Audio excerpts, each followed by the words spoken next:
नमस्कार. Welcome to restoring life with doctor Madhuri.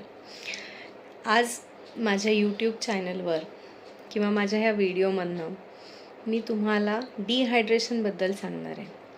Season change होतो आहे, उन्हाळा चालू होतो आहे आणि हिवाळ्यानंतर उन्हाळ्यामध्ये जेव्हा आपण जातो तेव्हा उन्हाळ्यात आपल्याला सवय असते कमी पाणी पिण्याची, कारण तहानच जाणवत नाही आपल्याला. वातावरण थंड असतं, आपण पाणी कमी पितो. आणि जेव्हा हा सीझन चेंज होतो, आपण हिवाळ्यामधनं उन्हाळ्यामध्ये येतो, तेव्हा आपल्याला चटकन लक्षात येत नाही की आपण पाणी कमी पितो आहे. आणि मग त्याच्यामुळे कधीकधी आपल्याला चक्कर येणं, BP लो होणं, थकवा जाणवणं, मसल क्रॅम्प्स येणं, ह्या सगळ्या गोष्टी जाणवायला लागतात. तर आता उन्हाळा चालू होतो आहे, प्रत्येकाने आपल्या हायड्रेशनची काळजी घ्यायची आहे. स्वतःला हायड्रेटेड ठेवायचं आहे, म्हणजे थोड्या वेळाने थोडं पाणी पीत राहायचं आहे. त्याचबरोबर काही फ्रूट ज्यूसेस जसे ओरिजिनल मोसंबीचा ज्यूस, संत्र्याचा ज्यूस किंवा नारळ पाणी हे तुम्ही घेऊ शकता. दूध असलेले फ्रूट ज्यूस घेऊ नका, कारण त्याच्याने सुद्धा ॲसिडिटी वाढू शकते. कारण ॲसिडिक फ्रूट आणि दूध ह्याचं मिक्सचर जेव्हा आपण घेतो तेव्हा ते डायजेस्टिव्ह सिस्टीमवर इम्पॅक्ट करतं, डायजेशनला हॅम्पर करतं. त्यामुळे शक्यतो नारळ पाणी, मोसंबी, संत्रीचा ज्यूस, जे प्युअर ज्यूस आहेत ते तुम्ही घेऊ शकता. लिंबू पाणी, साखर, मीठ घालून हे सगळ्यात बेस्ट आहे. इलेक्ट्रोलाइट्स त्याच्यामध्ये जास्त असतात. किंवा ORS सुद्धा तुम्ही घेऊ शकता. जर तुम्हाला जास्त थकवा जाणवत असेल, जास्त डिहायड्रेशनचे सिम्पटम्स येत असतील, तो ORS सुद्धा तुम्ही पाण्यामध्ये घेऊ शकता. मी हे सांगते आहे कारण बऱ्याचदा आपल्याला मसल पेन, जॉईंट्स पेन हा त्यामुळे जाणवत असतो. तर तो जाणवू नये ह्याचं पहिलं प्रिकॉशन जे आपण घेऊ शकतो ते म्हणजे स्वतःला हायड्रेटेड ठेवणं.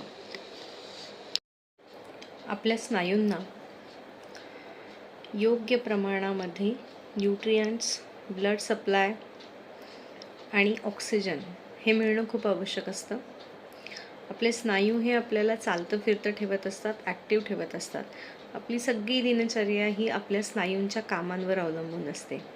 जर एखाद्या स्नायूला जर काही इजा झाली तर आपल्याला आपली रोजची कामं करणं अवघड होतं. त्याचमुळे उन्हाळ्यास जेव्हा सुरू होतो आहे आता, तेव्हा त्याची काळजी घेणं खूप आवश्यक आहे. स्वतःला हायड्रेटेड ठेवा, जेणेकरून मसल इम्पिजमेंट किंवा मसल टिअर ह्या गोष्टी होणार नाही.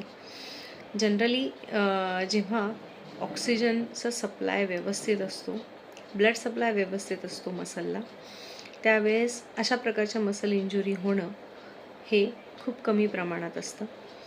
जेव्हाही तुम्ही जिमला वगैरे जाल तेव्हा लक्षात ठेवा की आपल्याला जास्त प्रमाणामध्ये पाणी घ्यायचं आहे.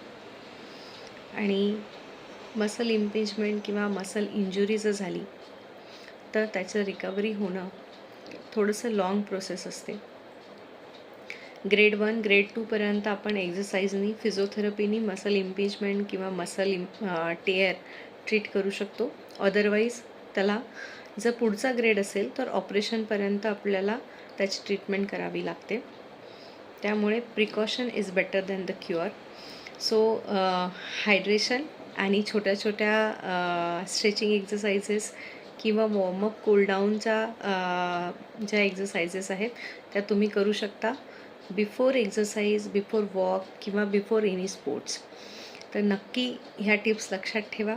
आणि आणखीन काही तुम्हाला त्रास असेल तर रिवाईव्ह हेल्थ केअर सेंटरला नक्की भेट द्या. आम्ही इथे तुम्हाला छोट्या करेक्शनल एक्झरसाइजमधनं नीट करतो, तुमचा त्रास कमी करण्याचा प्रयत्न करतो. थँक्यू.